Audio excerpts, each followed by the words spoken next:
So if the prices are down so much in the Toronto market, why aren't people buying? This is like the perfect buying opportunity. We're seeing so much available for people to choose from, yet people are still kind of sitting on the sidelines. Now the market is feeling, so much better in many ways. We have an interest rate cut again. We're feeling a little bit more confidence coming into the market. We've got lots and lots of choices, but buyers are just kind of, still sitting on the sidelines. Now, a new study came out that said there's about 13% of people want to become first-time homebuyers and actually have the intent to purchase a home within the next year. We also have a lot of activity where people are, going out, looking around, taking their time. Now, this is a big thing. People are taking their time, which they can because it's turned into a buyer's market within the GTA. Let me tell you a little bit about one of my clients. We actually went around last February, looked at a number of condos she wanted to buy, buying a new condo. As we started looking, the prices started dropping. So she wanted to get something around, 500,000. And then we were looking in February, we could find a bunch of things, kind of 500. I would say up to 565 was kind of, the price in a lot of places. So in February, kind of March, we put in an offer on something, didn't quite work out, for a couple of different reasons. Started looking again. So, I can show you a couple of these properties. We looked around a whole bunch. And then in June, put in another offer. Now, here's the crazy thing about this is that we were actually able to negotiate the price down from about 465 to about $410,000. So she ended up closing, on a condo, almost 3 bedrooms, like 2.5 bedrooms, for $410,000. So I think that's a pretty good deal. We did take our time though, that there was probably 40 homes that we saw within that time frame. And I think we're seeing this, a lot with buyers right now, kind of taking their time looking around. The other thing that's kind of happening is that, people are also nervous. And so you still have buyers saying, well, I'm just going to wait out this economy. I'm going to wait till things feel a little bit better with what's going on in the US. We also have, a crazy amount of unemployment in Toronto. Unemployment just hit 9%, which is, I think, a record in the Toronto area to have 9% unemployment. And of course, we have, so many cost increases on everything right now. Go to Costco and the ground beef. I used to buy like the organic ground beef in a 3 pack, which I, love for great for soups and things like that. Went from $28 to $39. So, I can see why people are feeling, a little bit nervous about things right now. And so today we're just going to go through, for kind of my more left brain people, I'll show you a couple of numbers. I just wanted to kind of, highlight a little bit about, kind of what the feeling and the sentiment is. Just looking at a couple of numbers here, what we see is that, sales are up about 8.5% in the GTA. So that's everything in the trap board.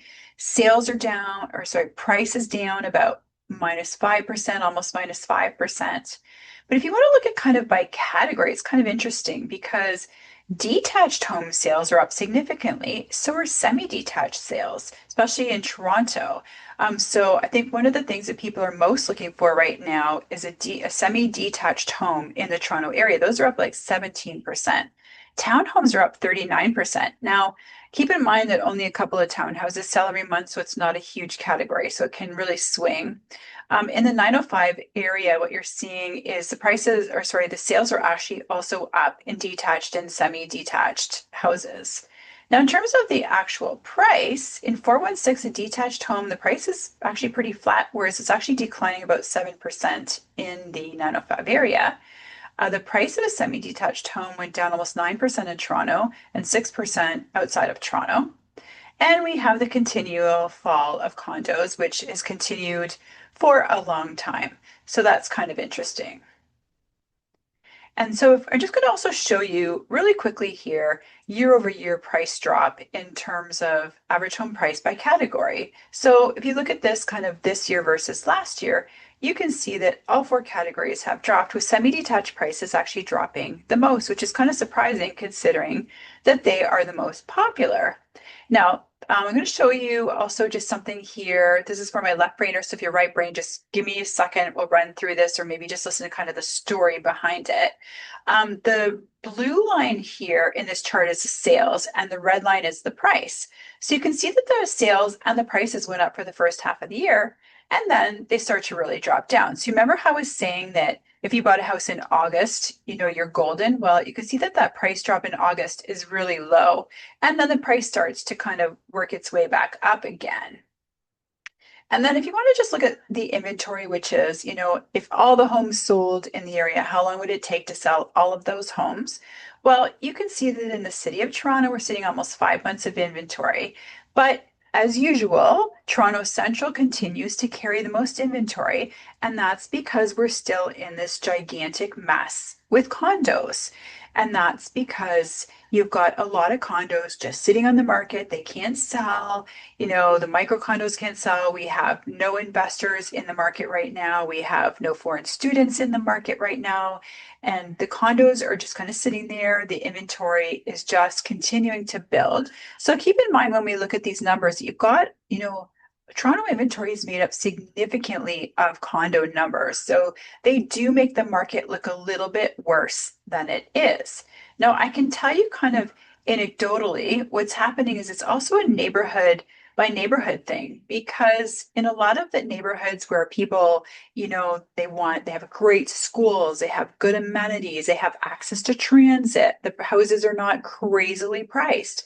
Those neighborhoods were still getting multiple offers on homes. So it's kind of, it's pocketed a little bit. And there are areas, you definitely you can get some pretty good deals right now, and the prices are a little lower. But what we're finding too is that the buyers are looking for a 12 out of 10. The buyer wants a renovated home on a perfect street. They want one of the top schools in Toronto. They want a good price for it. They want a new kitchen. They want everything. And if they're not kind of getting that, then they're waiting. And if that home on their mind is like a 5 out of 10, well, they don't want to pay for it. So they want like a really, really great deal. So if your home is in bad condition, you're not going to get the kind of price that you're hoping for. And that would go for condos too. I mean, I saw one building where I saw, I don't know, 10 or 15 condos in the same building. We had everything from somebody who put in marble countertops and redid the whole layout, made it really pretty, all the way down to somebody who hasn't fixed it since, probably the 1990s. And there was like gooey things on the floors, and you couldn't walk through it without taking your shoes off. And so, if your condo is set up like that, you're obviously not going to get a good price for it. So, I mean, things like that actually can change the market a little bit. I'm just going to finish off here with kind of a really cute chart, which shows us the year-over-year change in sales versus the average home price sales. And again, what we're seeing is, the prices, as the prices are coming down, we're actually seeing the sell through of homes actually going up. So that is kind of working together as those, as the prices soften, we're seeing more homes sell through. So it is kind of working. And I know everybody would say, well, it's not really greatly affordable yet. We're getting, a pressure is starting to ease off a little bit. We're getting some interest rate relief. We're seeing down in 3.89 in the summer, probably coming even maybe a little bit lower now. So it's starting to feel, maybe a little bit more in reach again for people. If you have any questions, or you want to know what your home is worth, or you want to know what you should pay for a certain home that's on the market, my information is below. Again, my name is Marcy Verburg. Please reach out, and I would be so happy to help you out. Thank you.